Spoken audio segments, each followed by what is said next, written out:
This is Dr. Bob Morey with A Moment of Truth with Dr. Bob. We have a lovely email here from a man in the military. He first of all states that he read the section on politics, a Christian view of the state, in the Encyclopedia of Practical Christianity, but he still had another question. Now, what is helpful is that in the new book, which is to come out in a few weeks, the Christian Student's Survival Manual. The book is done. It doesn't have a cover yet, and we're waiting for the artist to develop a cover, but it's going to be out soon.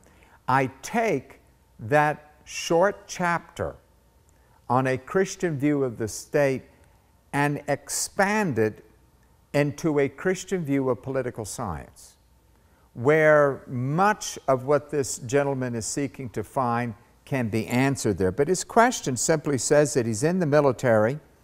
He wants to see America remain safe, and that's why he's there to fight the terrorism. But what he wants to know, since he doesn't agree with President Obama, particularly the Marxist socialist agenda, should he obey or disobey the orders of his commander-in-chief? Of course, the biblical answer, as long as his commands, his orders are not immoral, asking to do that which the Bible condemns. Let's say an order came down, go in here and slaughter them all, men, women, and children. Well, you know, number one, the military didn't do that. But let's say an order came down, he would say no. No. Or start a concentration camp or something of that nature.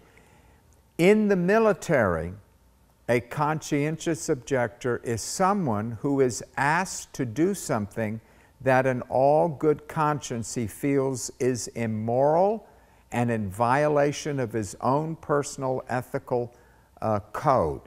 He has the right to say, I will not do this because I have a conscious objection to what I'm asked to do.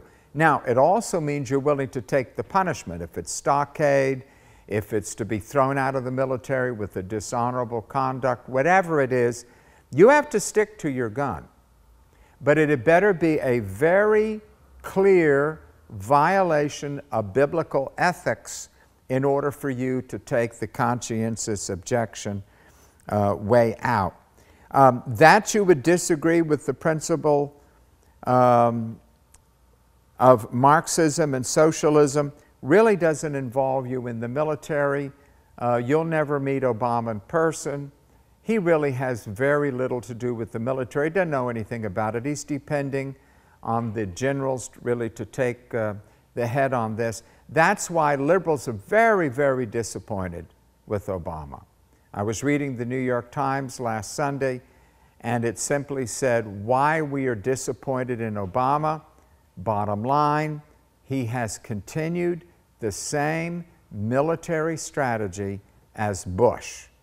So they felt that he should have just given up in Afghanistan and Iraq, and all our troops should be home, and we should just hand over those two countries to the terrorists, and even if there's a bloodbath and thousands of people die, too bad, we're going to bring our troops home. But don't worry about it. It's probably the generals giving you orders. But again, I would read When Is It Right to Fight? And as soon as the new book comes out, read the expanded section on a Christian view of political science. Thank you for sending in your question via the emails. There are so many questions and so many people. I can't answer all of them. The questions that we welcome at Faith Defenders are theological, biblical, apologetical, philosophical, having to do with truth and morals, not personal. May God bless you richly as you pursue this site. May you read and grow in the knowledge and in the grace of God.